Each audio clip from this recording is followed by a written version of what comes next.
Fala pessoal, Spider aqui. Nesse vídeo vamos iniciar a série sobre o sistema imunológico. Vamos começar abordando os conceitos principais e quais órgãos do nosso corpo trabalham nesse sistema. Se você quer saber mais sobre as estratégias de defesa que o nosso corpo apresenta, bem como dos problemas relacionados ao sistema imune, se inscreve no canal, ativa o sininho para não perder nenhum dos vídeos da série que serão lançados. Então fica comigo que nós já vamos começar logo após a vinheta. Bora lá!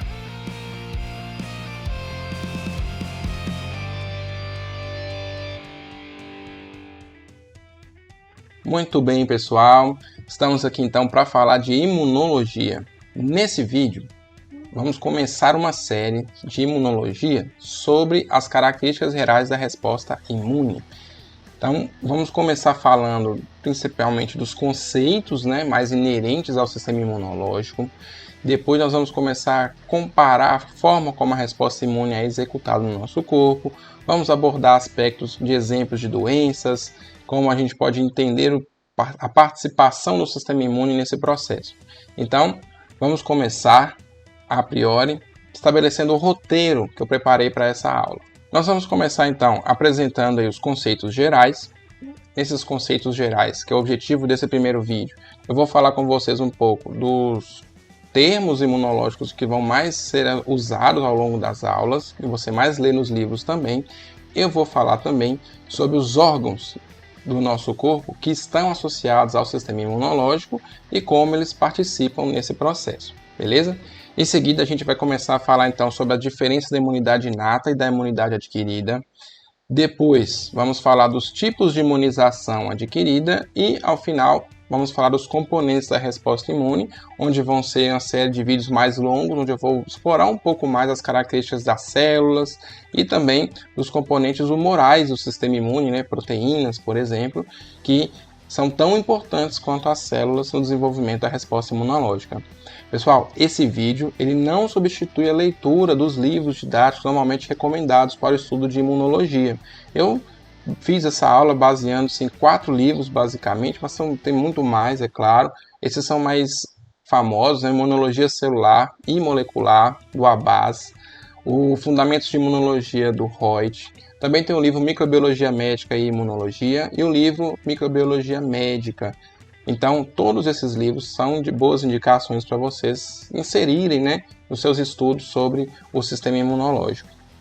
Bom, não vou conseguir esgotar tudo o que esses livros exploram, então a ideia é você complementar o estudo de você com essa aula para tentar, às vezes, assimilar melhor o aprendizado sobre esse assunto, beleza? Então, vamos começar falando os conceitos gerais do sistema imune. Bom, pessoal, o sistema imune, por esse esquema, a gente pode observar aqui que ele tem uma barreira externa que a gente chama de barreiras físicas, que ela vai basicamente proteger o nosso corpo de invasões. As barreiras físicas seriam a pele, as túnicas mucosas, elas vão se comportar como se fosse o primeiro nível de defesa do nosso corpo. Caso você tenha uma infecção, por exemplo, que para acontecer a barreira física precisa ser superada, você já entra em contato com o sistema imune inato, vai ser composto por células, por proteínas solúveis. E esse sistema imune inato ele também pode eliminar o invasor ou mesmo ativar também o chamado sistema imune adaptativo. E esse sistema imune adaptativo pode interagir com o sistema imune inato, reforçando a sua atividade e a capacidade de eliminar os invasores. Vamos entender um pouco mais sobre isso à medida que a gente for vendo nos próximos vídeos, beleza? Aqui nesse vídeo, a gente pode ver basicamente a característica das barreiras inatas. Vamos começar do primeiro nível de defesa, que seriam as barreiras. Essas barreiras, apesar de a imagem aqui anterior falar muito no conceito de barreira física, a gente tem essas barreiras inatas, além de um componente físico, um componente químico e também um componente bioquímico, um componente microbiológico, como a gente vai falar. Então veja só. A gente tem essa imagem aí, eu gosto que vocês pensem no sistema imune como se fosse um grande castelo, uma grande fortaleza. E a gente tem esses muros que vão basicamente delimitar o castelo, a fortaleza. E a gente pode observar que esses muros, eles também têm outros sistemas de proteção atrelados a ele. Vou mostrando aqui para vocês na imagem. A gente pode observar então aqui os muros, né? Tem várias camadas de muros, inclusive. Temos também aqui um sistema hídrico, vamos pensar assim, como se fossem águas, né? Para isolar dos invasores, dificultar a entrada de invasores, onde a entrada basicamente seria controlada, por exemplo, por esse mecanismo aqui, por esse mecanismo aqui, que seriam essas pontes, ok? Então vamos pensar no sistema imune dessa forma. Tudo que entra, ela vai ter um controle, digamos assim, do que entra, do que sai, certo?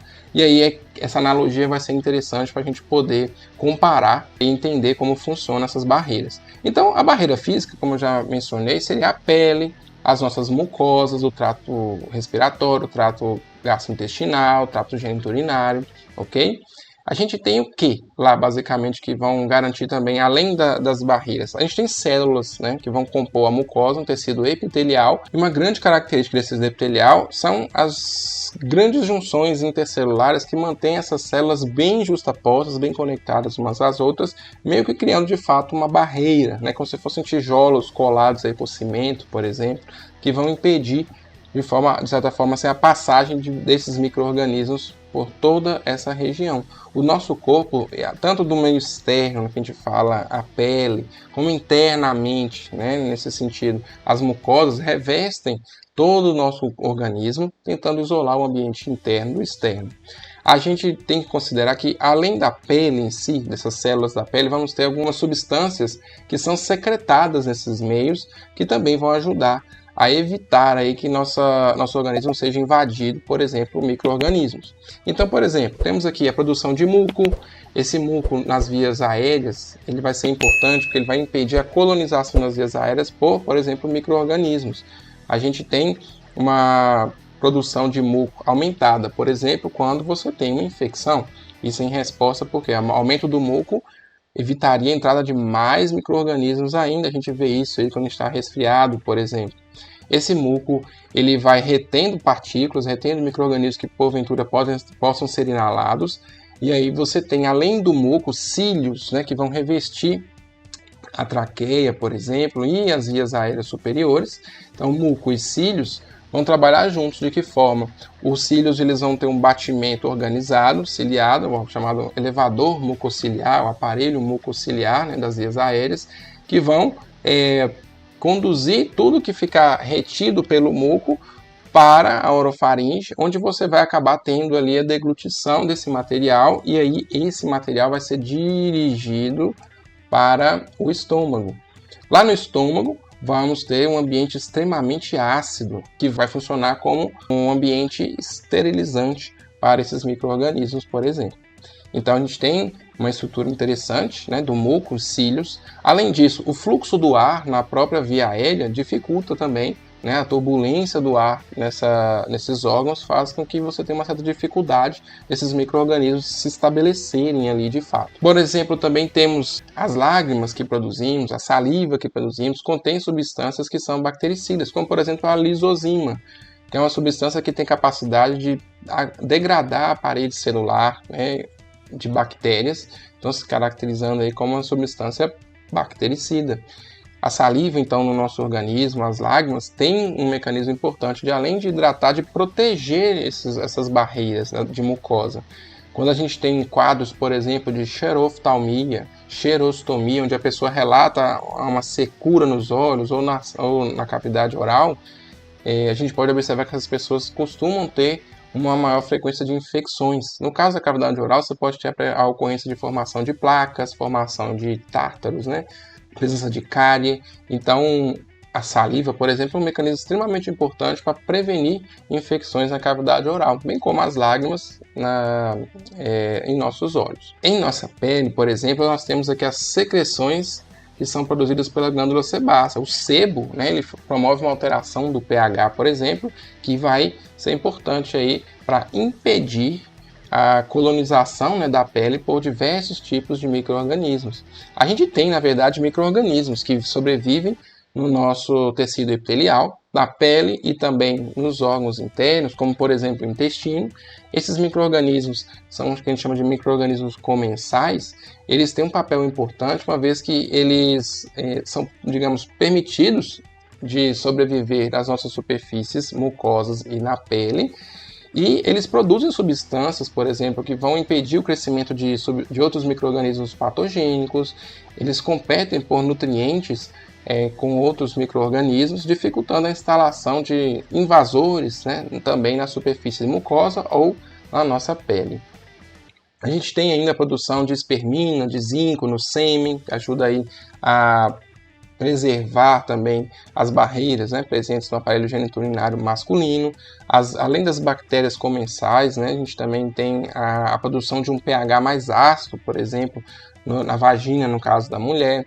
Tanto que mulheres, às vezes, quando fazem algum tratamento com antibiótico, elas vão ter um risco aumentado para desenvolver infecções geniturinárias, porque pode acontecer de um antibiótico usado para um tratamento específico acabe também eliminando essas bactérias comensais lá na vagina que acabam protegendo esse ambiente, e isso, com a remoção dessas bactérias, outros micro-organismos, outras bactérias ou até mesmo fungos patogênicos possam proliferar, causando uma infecção local. Além disso, a gente tem os chamados MALT.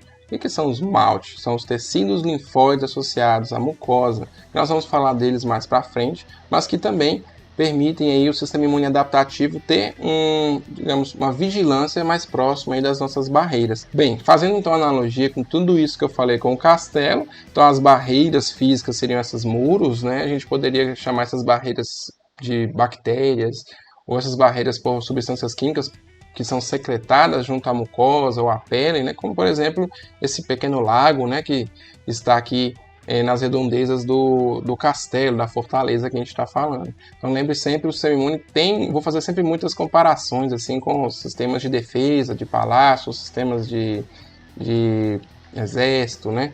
E vocês vão observando isso quando eu for falando dos componentes do sistema imune. Bom, além disso, é importante ressaltar o seguinte: no sistema, principalmente no trato gastrointestinal, vai ser importante a existência de um mecanismo de tolerância. O que é isso? O sistema imune ele vai permitir a sobrevivência ali de uma microbiota comensal, como a gente já falou, mas também de alguns alimentos. O sistema imune ele não pode identificar os alimentos como algo estranho, uma vez que eles são absorvidos. Então, vamos ter mecanismos ali que vão visar, ao mesmo tempo, identificar alimentos como não perigosos ao organismo. Então vamos tolerar alimentos, tolerar a microbiota comensal, e temos que ter um mecanismo para identificar aqueles que de fato são invasores que podem causar doenças. E se você quiser entender melhor como essas células se organizam, a gente tem aqui no canal uma série de vídeos também de histologia do trato gastrointestinal, do trato respiratório, onde lá eu mostro onde essas células se organizam, como essas células se organizam, e vão promover aí uma interação do ambiente externo com o ambiente interno e a ativação da imunidade adquirida com a presença de muitos linfócitos nesse local. Então, se você tem interesse, vou deixar aqui o cardzinho onde vocês vão poder clicar e já acessar para assistir depois, beleza? Bom, pessoal, se você está gostando do vídeo, peço que você dê o like aí, não se esqueça de dar o like, isso vai fazer o vídeo chegar para mais pessoas chegando, tem a probabilidade do vídeo agradar mais pessoas e mais pessoas se inscreverem no canal. Quanto mais pessoas se inscreverem e assistindo, isso vai me estimulando, então já agradeço a você por estar até aqui comigo.